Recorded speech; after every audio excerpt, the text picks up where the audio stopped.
But what makes someone lazy? Are we born that way? Is it environmental? Can we change? Or can we change other people into more productive people? Well, our resident expert on all things like this is April Braswell. She's here to answer the questions. April, welcome back to Smart Life. We're so glad to have you. Now, first I want to know, is this a case of environment or is this genetic? Are you born lazy?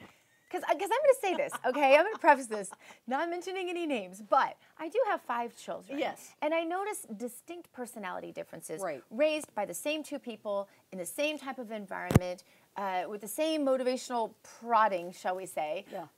But vast differences. So part of this has to be genetic.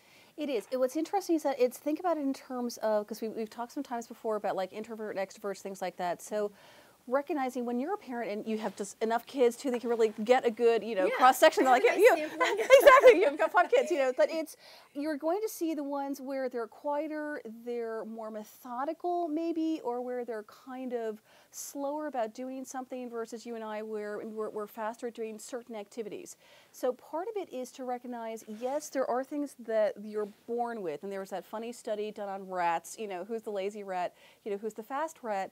So yes, there is something you're born with, but in terms of how to manage that, it's recognize what motivates this person versus what motivates that one. They're going to be different motivators, and you do want to vary that, whether it's your employee or your children.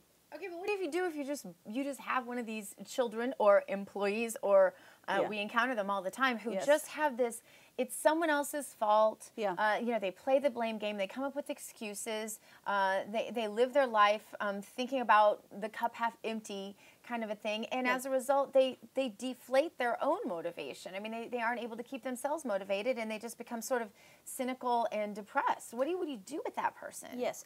Part of that, that is very much a mindset. And so in terms of at a very practical level, when it's something where it's in your workplace, you're a manager and you're working with your work team, and something's going on in the department, and just, the air is out of their balloon this month, this quarter, it's typically you've worked with them long enough to recognize what motivates them. The other side of motivation is you do train them, I think, like dogs. It's like there does need to be what they get rewarded for and what they're not rewarded for.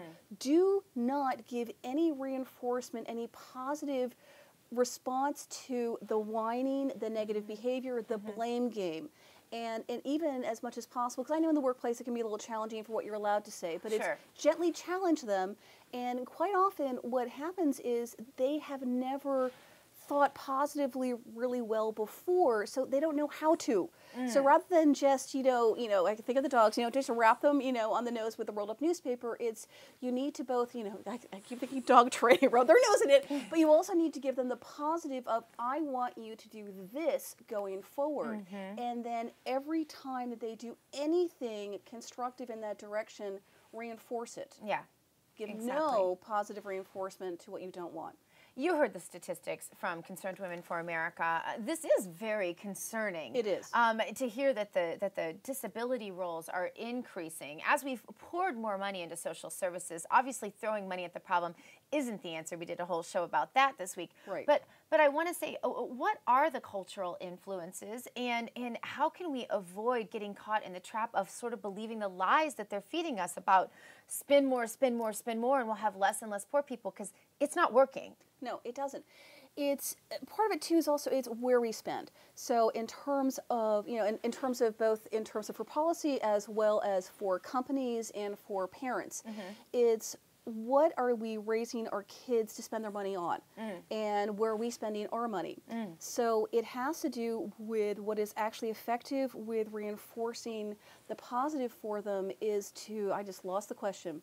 Yeah, no, just what do we how do we arm ourselves against a culture that tells us all the time, if you just spend more money, whether it's education, whether it's helping poor people, it doesn't really matter what, even animals, everybody says just throw more money, and then the problems keep getting worse. So how do we arm ourselves against the lies that come at us every day in media?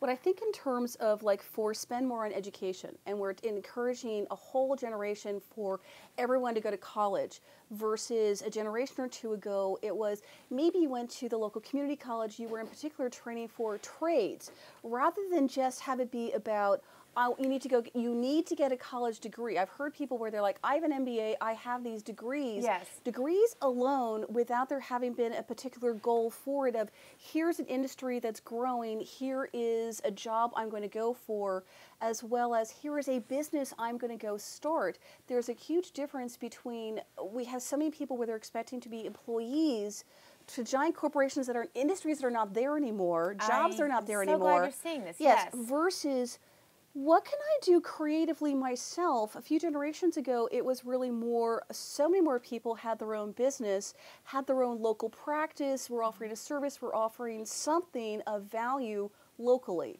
And parents, I think, have such a great role they can play in this, don't you? I know that, we were sold a bill of goods, I feel like. We were told, if you go to college, and especially if you get a master's degree, and if you get a PhD, your success is just, the golden road is going to wind out in front of you, and you're just going to have to just kind of walk down it and take a lot of vacations while you're there. And that's not the truth. And so the whole thing was colleges were selling something. They were not just selling something to individuals. They were selling something to the government because they wanted all the subsidizing and so on and so forth. So we have to think very critically about what actually works, which is sort of the whole theme of this show. It's what we do every day, is think about what actually works. In terms of what works, when you're talking to your children about their careers, what do you look for in your child that says, hey, this is a white collar path, this is a blue collar path, this is the path to, I want to use the word success loosely because I'm really talking about what helps someone have a fulfilled life. I'm not talking about money because that's really not the question. I'm talking about fulfillment here for our children. Yes. Look at when you're a parent, even doing home education and involved in their education yourself in some way rather than just the school does it all for me, then you very much have noticed what some of their gifts and what their interests are. And encourage them in those directions, and then as much as possible, I keep thinking of like the show and tell things at school, and we can still continue to have that in life. It's bring in, whether it's at your faith community, it's at a business event, by the Chamber of Commerce where you are locally, let them see a variety of people who are in different professions, in different business owners. I love that, April, because you always say something that blows my mind, and this is why I love having you on the show, because that's exactly right. I never articulated it before, but that's why I homeschool, because I can take my children to meet people who do, rather than studying about them, reading about them, seeing them in a movie, to meet them, to get to ask their own questions, to get to experience what they do. Great point. And I think that inadvertently, perhaps, let's give them the benefit of the doubt here, schools today, in some instances, out of necessity or laziness or whatever you want to say, because they're group educating, they can't give that personal attention and are accidentally raising up some real takers. One of the things, if you're a teacher, that you can do, or if you're a parent and your child is in a school, what are some things that we can do to help prevent that taker mentality from infiltrating the minds of our children today? It's both wonderful, and I've actually spoken to a lot of teachers and folks in the education profession, so I'm like, I respect them and admire them a great deal. It's like they have a huge burden to try to do so much with so little. At the same time, it's when you are giving examples throughout history, and we're about to be going into Black History Month in the month of February, so it's whenever we have different examples throughout history, it is not only give examples, but then literally, I keep thinking like a guided meditation thing, and they do things like that at certain schools. It's invite the child to close your eyes or something like that. Imagine what it was like for this person. Yeah. When you prompt their imagination. I agree. And rather than emphasize the skin color all the time and the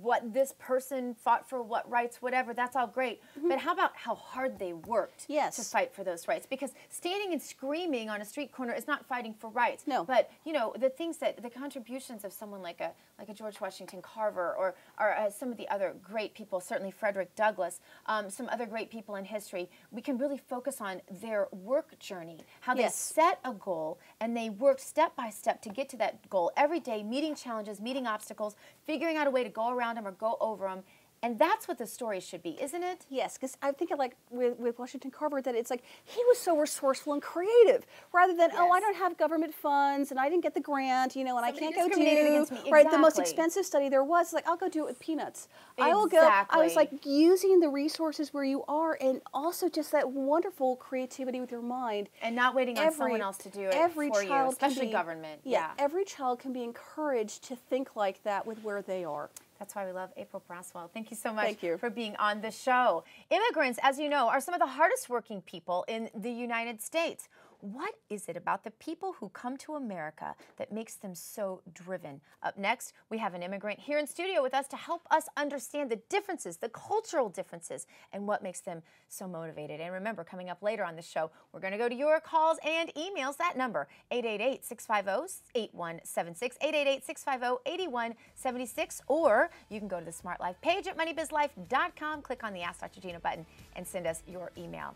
Also, we're out there all over Facebook and Twitter. You can find us there, and producer Jason quietly waiting for you in the dark crevices of this show. We'll be back in a moment with more Smart Life. I'm Dr. Gina. Stay tuned.